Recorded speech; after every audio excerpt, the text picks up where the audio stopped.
নমস্কার প্রিয় দর্শকবৃন্দ, আজকের এই ভিডিওটি অত্যন্ত গুরুত্বপূর্ণ হতে চলেছে এস নামের ব্যক্তিদের জন্য। কারণ বন্ধুগণ, আজকের এই ভিডিওটিতে আমি জানিয়ে দেব এস নামের ব্যক্তিদের জীবনে 2026 সালের ফেব্রুয়ারি মাসের 1 থেকে 15 তারিখ এস নামের ব্যক্তিদের জীবনে কি কি পরিবর্তন আসবে, কি কি সুযোগ আসবে, কোন কোন চ্যালেঞ্জ আসবে এবং আপনাদের জীবনে কি কি ঘটনা ঘটবে এবং আরও কিছু গুরুত্বপূর্ণ বিষয় নিয়ে আলোচনা করব আজকের এই ভিডিওটিতে। তাই ভিডিওটি অবশ্যই প্রথম থেকে শেষ পর্যন্ত দেখার অনুরোধ রইল। আশা করছি আপনারা খুবই উপকার বোধ করবেন। তো বন্ধুগণ, মূল আলোচনায় যাব তার আগে আপনি যদি এস নামের ব্যক্তি হয়ে থাকেন তাহলে ভিডিওটি শুরুতে একটি লাইক করে কমেন্ট বক্সে আপনার শুভ নাম এবং কোন জায়গা থেকে দেখছেন অবশ্যই কমেন্ট করে জানাবেন এবং চ্যানেলে নতুন হলে সাবস্ক্রাইব করে পাশে থাকবেন। আর ভিডিওটি অবশ্যই আপনার নিকটবর্তী আত্মীয় স্বজন এবং বন্ধু বান্ধবদের মধ্যে শেয়ার করে রাখবেন। চলুন বন্ধুগণ, এবার ভিডিওটির মূল আলোচনায় যাওয়া যাক। বন্ধুগণ, ফেব্রুয়ারির প্রথম সপ্তাহে আপনার কর্মক্ষেত্রে একটি নতুন মোড় আসতে পারে। যারা চাকরিতে আছেন তাদের জন্য এটি পদোন্নতি বা নতুন দায়িত্ব পাওয়ার সময়। আপনার দীর্ঘদিনের পরিশ্রম এবং প্রতিশ্রুতি এখন ফলপ্রসূ হতে শুরু করবে। বিশেষ করে 1 থেকে 7 তারিখের মধ্যে আপনার ঊর্ধ্বতন কর্মকর্তারা আপনার কাজের প্রশংসা করতে পারেন এবং আপনাকে গুরুত্বপূর্ণ প্রকল্পের দায়িত্ব দিতে পারেন। যারা ব্যবসায় নিয়োজিত আছেন তাদের জন্য এই সময়টি বিনিয়োগ এবং সম্প্রসারণের জন্য অনুকূল। নতুন ব্যবসায়িক প্রতিযোগিতা এবং অংশীদারিত্বের সুযোগ আসতে পারে, তবে যে কোনো বড় আর্থিক সিদ্ধান্ত নেওয়ার আগে সমস্ত দিক বিবেচনা করুন এবং বিশেষজ্ঞদের পরামর্শ নিন। 8 থেকে 15 তারিখের মধ্যে একটি লাভজনক চুক্তি সম্পন্ন হতে পারে যা আপনার ব্যবসায়িক অবস্থানকে শক্তিশালী করবে। যারা চাকরি খুঁজছেন এমন এস নামের ব্যক্তিদের জন্য এই সময়টি খুবই ইতিবাচক। বিশেষ করে 5 থেকে 12 তারিখের মধ্যে আপনার কাঙ্ক্ষিত চাকরির জন্য সাক্ষাৎকারের ডাক আসতে পারে। আপনার দক্ষতা এবং অভিজ্ঞতা সঠিকভাবে উপস্থাপন করুন এবং আত্মবিশ্বাসের সাথে নিজেকে তুলে ধরুন। প্রযুক্তি, মিডিয়া, শিক্ষা এবং স্বাস্থ্য খাতে বিশেষ সুযোগ দেখা দিতে পারে। এবার জানবো আপনাদের আর্থিক অবস্থা সম্পর্কে। এই পক্ষে আপনার আর্থিক অবস্থা স্থিতিশীল থাকবে, তবে খরচের ক্ষেত্রে সতর্কতা অবলম্বন করা জরুরি। প্রথম সপ্তাহে অপ্রত্যাশিত খরচ হতে পারে যা আপনার বাজেটকে প্রভাবিত করতে পারে, তাই আগে থেকে একটি জরুরি তহবিল তৈরি করুন। বিলাসবহুল ক্রয়ের ক্ষেত্রে সংযত থাকুন এবং শুধুমাত্র প্রয়োজনীয় জিনিসেই অর্থ ব্যয় করুন। বিনিয়োগের জন্য এই সময়টি মিশ্র ফল দিতে পারে। স্টক মার্কেট এবং ক্রিপ্টোকারেন্সির মতো উচ্চ ঝুঁকিপূর্ণ বিনিয়োগ এড়িয়ে চলবেন। পরিবর্তে স্থায়ী আমানত, সঞ্চয়পত্র বা মিউচুয়াল ফান্ডে বিনিয়োগ করুন যা দীর্ঘমেয়াদী নিরাপদ রিটার্ন দেবে। সম্পত্তি ক্রয়ের পরিকল্পনা থাকলে এই সময়টি অপেক্ষা করা ভালো, কারণ পরবর্তী মাসগুলোতে আরও ভালো সুযোগ আসতে পারে।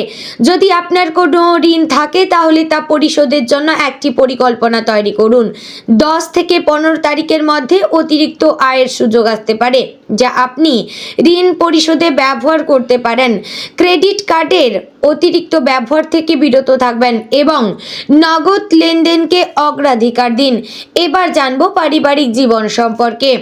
পরিবারের সাথে আপনার সম্পর্ক এই সময় শক্তিশালী হবে, তাই পরিবারের সদস্যদের সাথে মানসম্পন্ন সময় কাটানোর চেষ্টা করুন। বিশেষ করে বয়স্ক সদস্যদের স্বাস্থ্য এবং সুখের দিকে মনোযোগ দিন। তাদের সাথে নিয়মিত কথা বলুন, তাদের পরামর্শ মেনে চলুন। 3 থেকে 8 তারিখের মধ্যে পরিবারের কোনো শুভ অনুষ্ঠান হতে পারে যা সবাইকে একসাথে নিয়ে আসবে। দাম্পত্য জীবনে এই পক্ষটি মিশ্র অভিজ্ঞতা নিয়ে আসতে পারে।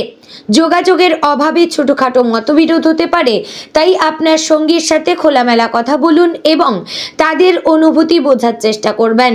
ধৈর্য এবং বোঝাপড়া এই সময়ে খুবই গুরুত্বপূর্ণ। একসাথে কোনো ছুটির দিন কাটানোর পরিকল্পনা করুন, যা আপনাদের সম্পর্ককে নতুন করে জীবন্ত করবে। যারা অবিবাহিত তাদের জন্য এই সময়টি নতুন সম্পর্ক শুরু করার জন্য ভালো। বিশেষ করে 6 থেকে 14 তারিখের মধ্যে আপনি এমন কারোর সাথে পরিচিত হতে পারেন যিনি আপনার জীবনে গুরুত্বপূর্ণ ভূমিকা পালন করবেন। তবে তাড়াহুড়ো না করে ধীরে ধীরে সম্পর্ক গড়ে তুলবেন এবং একে অপরকে ভালোভাবে জানার সুযোগ দিন। সন্তানদের সাথে সম্পর্ক এই সময়ে উন্নত হবে। তাদের পড়াশোনা এবং ক্যারিয়ার নিয়ে আলোচনা করবেন এবং তাদের লক্ষ্য অর্জনে সহায়তা করবেন। তাদের মানসিক স্বাস্থ্যের দিকে বিশেষ মনোযোগ দিন এবং তাদের সাথে বন্ধুত্বপূর্ণ সম্পর্ক বজায় রাখুন।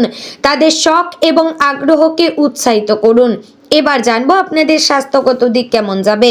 এই সময় আপনার স্বাস্থ্যের প্রতি বিশেষ যত্ন নেওয়া প্রয়োজন।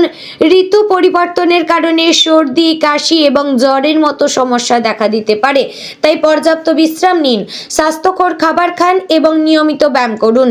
দিনে অন্তত 8 গ্লাস জল পান করুন এবং ভিটামিন সমৃদ্ধ খাবার গ্রহণ করুন। যাদের দীর্ঘমেয়াদী স্বাস্থ্য সমস্যা রয়েছে, যেমন ডায়াবেটিস, উচ্চ রক্তচাপ বা হৃদরোগ, তারা নিয়মিত ওষুধ সেবন করুন এবং চিকিৎসকের পরামর্শ মেনে চলুন। 7 থেকে 13 তারিখের মধ্যে স্বাস্থ্য পরীক্ষা করানো উচিত, যা আপনার সামগ্রিক স্বাস্থ্য অবস্থা সম্পর্কে ধারণা দেবে। মানসিক স্বাস্থ্যের দিকে মনোযোগ দিন। কর্মক্ষেত্রের চাপ এবং পারিবারিক দায়িত্ব আপনাকে মানসিকভাবে ক্লান্ত করতে পারে, তাই প্রতিদিন কিছু সময় ধ্যান, যোগব্যায়াম বা শ্বাস প্রশ্বাসের ব্যায়াম করুন। প্রকৃতির সাথে সময় কাটান এবং নিজের পছন্দের কাজ করুন যা আপনাকে শান্তি দেয়। খাদ্যাভ্যাসে পরিবর্তন আনুন। অতিরিক্ত তেল, মশলা এবং জাঙ্ক ফুড এড়িয়ে চলুন। তাজা ফলমূল, শাকসবজি এবং প্রোটিন সমৃদ্ধ খাবার খান। রাতে পর্যাপ্ত ঘুম নিশ্চিত করুন, কারণ ভালো ঘুম আপনার শরীর এবং মনকে সতেজ রাখবে। ধূমপান এবং অ্যালকোহল থেকে দূরে থাকবেন। এবার জানবো আপনাদের শিক্ষাগত দিক কেমন যাবে। যারা ছাত্ররা রয়েছেন তাদের জন্য এই সময়টি পড়াশোনায় মনোনিবেশ করার জন্য উপযুক্ত। পরীক্ষার প্রস্তুতি নিচ্ছেন এমন পরীক্ষার্থীদের জন্য প্রথম সপ্তাহ খুবই গুরুত্বপূর্ণ। একটি সময়সূচি তৈরি করুন এবং নিয়মিত পড়াশোনা করুন। কঠিন বিষয়গুলোতে অতিরিক্ত সময় দিন এবং প্রয়োজনে শিক্ষক ও সহপাঠীদের সাহায্য নিন। গ্রুপ স্টাডি আপনার বোঝার ক্ষমতা বাড়াতে সাহায্য করবে। উচ্চশিক্ষার জন্য বিদেশে যাওয়ার পরিকল্পনা করছেন এমন শিক্ষার্থীদের জন্য এই সময়টি আবেদন জমা দেওয়ার জন্য ভালো। 1 থেকে 10 তারিখের মধ্যে আবেদন সম্পন্ন করুন এবং সমস্ত প্রয়োজনীয় কাগজপত্র সংগ্রহ করুন। বৃত্তির জন্য আবেদন করতে ভুলবেন না, যা আপনার আর্থিক বোঝা কমাবে। পেশাদার ব্যক্তিদের জন্য এই সময়টি নতুন দক্ষতা শেখার জন্য আদর্শ।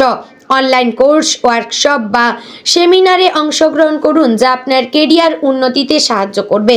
বিশেষ করে ডিজিটাল মার্কেটিং, ডেটা অ্যানালিটিক্স, কৃত্রিম বুদ্ধিমত্তা এবং প্রজেক্ট ম্যানেজমেন্টের মতো ক্ষেত্রে দক্ষতা অর্জন করুন, যা বর্তমান চাকরির বাজারে অত্যন্ত মূল্যবান। বন্ধুগণ, এই সময়ে আপনার সামাজিক জীবন সক্রিয় থাকবে। পুরনো বন্ধুদের সাথে যোগাযোগ পুনর্নবীকরণ হতে পারে এবং নতুন বন্ধু তৈরি হতে পারে। সামাজিক অনুষ্ঠানে অংশগ্রহণ করুন এবং নতুন মানুষের সাথে পরিচিত হন। নেটওয়ার্কিং ইভেন্টে যান যা আপনার পেশাগত সংযোগ বাড়াতে সাহায্য করবে। 5 থেকে 12 তারিখের মধ্যে কোনো সামাজিক বা সাংস্কৃতিক অনুষ্ঠানে আমন্ত্রণ পেতে পারেন। এই অনুষ্ঠানগুলো শুধু বিনোদনই নয়, গুরুত্বপূর্ণ সংযোগ তৈরি করতে সুযোগ দেবে। আপনার যোগাযোগ দক্ষতা প্রদর্শন করুন এবং অন্যদের সাথে ইতিবাচক সম্পর্ক তৈরি করুন। সোশ্যাল মিডিয়ায় সক্রিয় থাকুন, তবে অতিরিক্ত ব্যবহার থেকে বিরত থাকুন। আপনার পেশাগত প্রোফাইল আপডেট করুন, আপনার দক্ষতা অর্জন শেয়ার করুন। লিঙ্কডইন এবং আপনার অন্যান্য পেশাদার প্ল্যাটফর্মে সক্রিয় থাকবেন, যা চাকরির নতুন সুযোগ খুঁজে পেতে সাহায্য করবে। দাতব্য কাজ এবং সামাজিক সেবায় অংশগ্রহণ করুন। এটি শুধু সমাজে আপনার অবদান নয়, আপনার মানসিক সন্তুষ্টি বাড়াবে। স্থানীয় কমিউনিটি প্রোগ্রামে স্বেচ্ছাসেবক হিসেবে কাজ করুন, যা আপনার সামাজিক দায়বদ্ধতা প্রদর্শন করবে।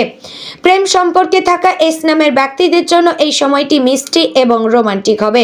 আপনার সঙ্গীর সাথে সময় কাটান এবং তাদের ভালোবাসা এবং যত্ন প্রদর্শন করুন। ছোট ছোট উপহার এবং সারপ্রাইজ আপনার সম্পর্ককে আরও মজবুত করবে। 10 থেকে 15 তারিখের মধ্যে একটি রোমান্টিক ছুটির দিন পরিকল্পনা করুন, যা আপনার সম্পর্ক নতুন জীবন যোগ করবে। যারা সম্পর্কের সমস্যার মুখোমুখি হচ্ছেন তাদের জন্য সময়টি সমাধানের জন্য ভালো। খোলামেলা কথা বলুন, একে অপরের অনুভূতি বোঝার চেষ্টা করুন, ছোট ছোট ভুল ক্ষমা করুন এবং ভবিষ্যতে একসাথে সুখী জীবন গড়ার জন্য প্রতিশ্রুতিবদ্ধ হন। প্রয়োজনে কাউন্সিলিং নিন, যা আপনার সম্পর্ক উন্নত করতে সাহায্য করবে। একক ব্যক্তিরা নতুন প্রেমের সম্পর্কে প্রবেশ করতে পারে, বিশেষ করে 3 থেকে 11 তারিখের মধ্যে কোনো বিশেষ ব্যক্তির সাথে পরিচয় হতে পারে। তবে তাড়াহুড়ো না করে ধীরে ধীরে সম্পর্ক গড়ে তুলুন। প্রথম ছাপ গুরুত্বপূর্ণ, তাই নিজেকে সর্বোত্তম উপায়ে উপস্থাপন করুন। বন্ধুগণ, এবার জানবো আপনারা কোন কোন বিষয়ে এই সময় সতর্ক থাকবেন। প্রথমত, আবেগপ্রবণ সিদ্ধান্ত থেকে বিরত থাকবেন। যে কোনো গুরুত্বপূর্ণ সিদ্ধান্ত নেওয়ার আগে পর্যাপ্ত চিন্তা ভাবনা করবেন এবং সম্ভাব্য পরিণতি বিবেচনা করবেন। আবেগের বশে কোনো বড় পদক্ষেপ নেবেন না, যা পরে অনুশোচনার কারণ হতে পারে। দ্বিতীয়ত, অতিরিক্ত খরচ থেকে সতর্ক থাকবেন। অপ্রয়োজনীয় ক্রয় এড়িয়ে চলবেন, আপনার বাজেটের মধ্যে থাকবেন। ক্রেডিট কার্ডের অতিরিক্ত ব্যবহার এড়িয়ে চলবেন এবং নগদ লেনদেনকে আপনারা প্রাধান্য দেবেন। বড় ক্রয়ের ক্ষেত্রে তুলনা করুন এবং সেরা ডিল খুঁজুন। তৃতীয়ত, স্বাস্থ্যের প্রতি অবহেলা করবেন না। ছোটখাটো শারীরিক সমস্যা উপেক্ষা করবেন না, কারণ তা পরে বড় সমস্যায় পরিণত হতে পারে। নিয়মিত স্বাস্থ্য পরীক্ষা করান এবং চিকিৎসকের পরামর্শ মেনে চলুন। স্বাস্থ্যকর জীবনযাত্রা বজায় রাখুন। তো বন্ধুগণ, আশা করছি ভিডিওটি আপনাদের ভালো লাগলো, উপকারে আসলো। যদি ভালো লেগে থাকে অবশ্যই লাইক, কমেন্ট, শেয়ার করবেন। চ্যানেলে নতুন হলে সাবস্ক্রাইব করে পাশে থাকবেন। আর ভিডিওটি অবশ্যই আপনার বন্ধু বান্ধব এবং আত্মীয় স্বজন যাদের নামের প্রথম অক্ষর এস তাদের মধ্যে ভিডিওটি শেয়ার করবেন। জয় রাধে গোবিন্দ।